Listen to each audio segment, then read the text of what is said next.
Welcome to Trippin' Tales from My Toadstool. I'm your host, Kimberly Dawn.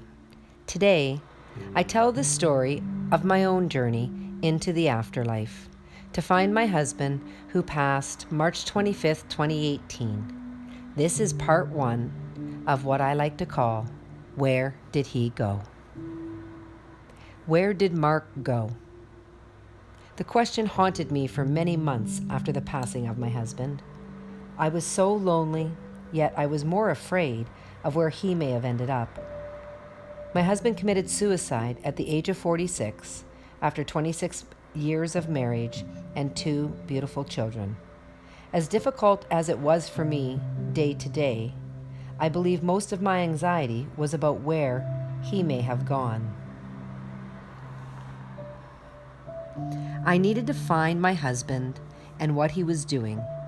I finally had a new purpose for my life. Yes, this is what saved me after the pain of grief encouraged me to take it. Have you heard of Where is Waldo? Well, I was about to start a journey down a rabbit hole that I called Where Did Mark Go? If this afterlife existed, if all these spiritual teachings weren't bullshit, then I could no doubt figure this out. My deep grief and self-loathing gave me a reason to follow the path to Mark.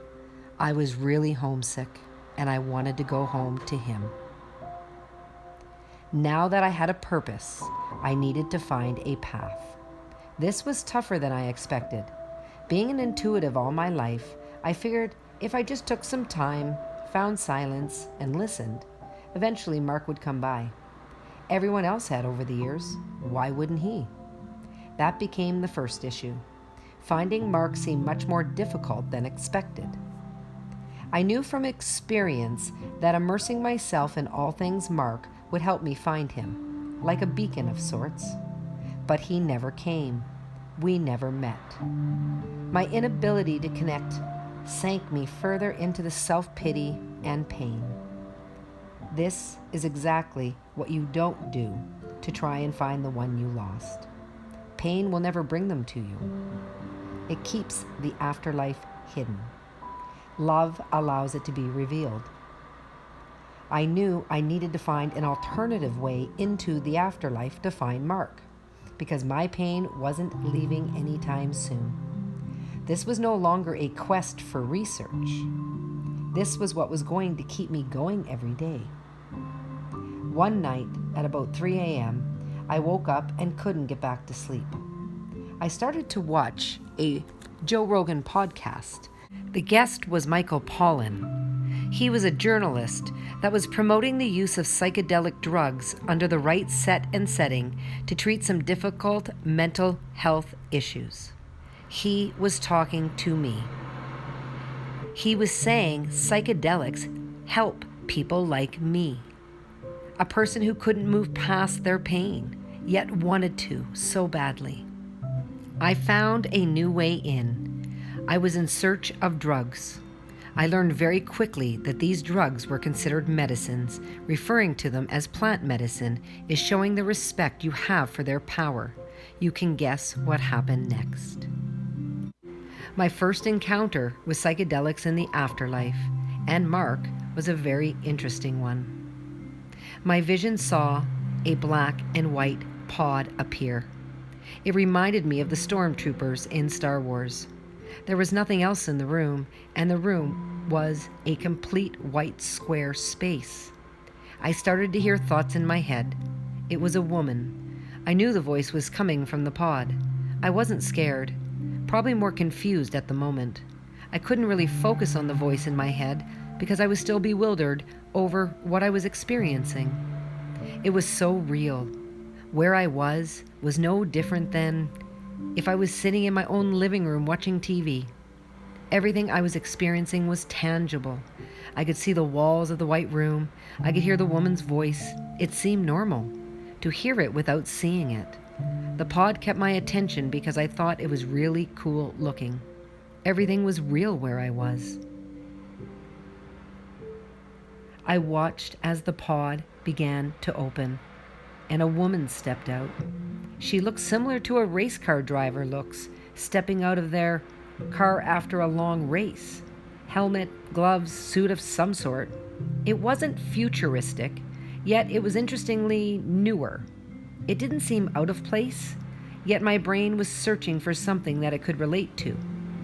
I was trying to explain what was happening to me, or it was. I was confused. Yes, that is what I was feeling. No fear, no joy. I was having a very benign experience, clouded in confusion. The woman took off her helmet and looked at me, continuing to speak to me as she walked toward me. She was me.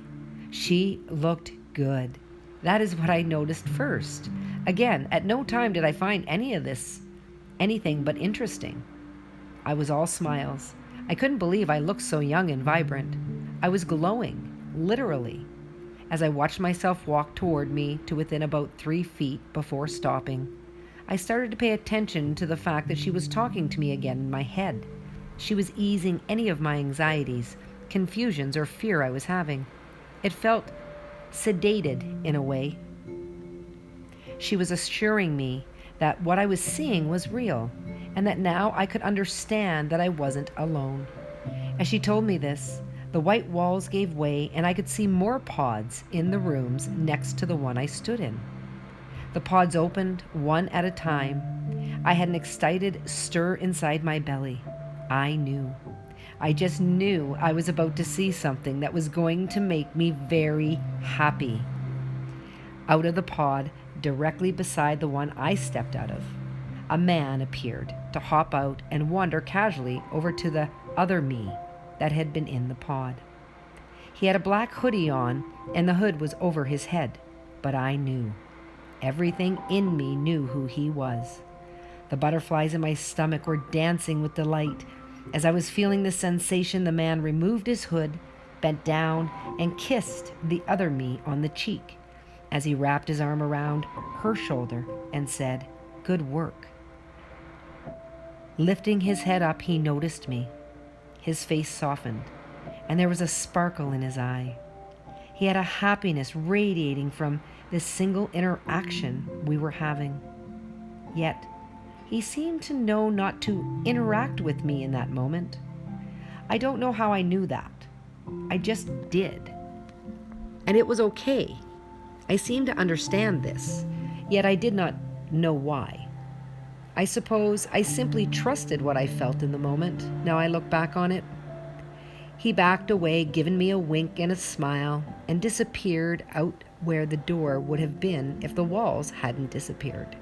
Immediately, I heard in my head, "See, he never left you."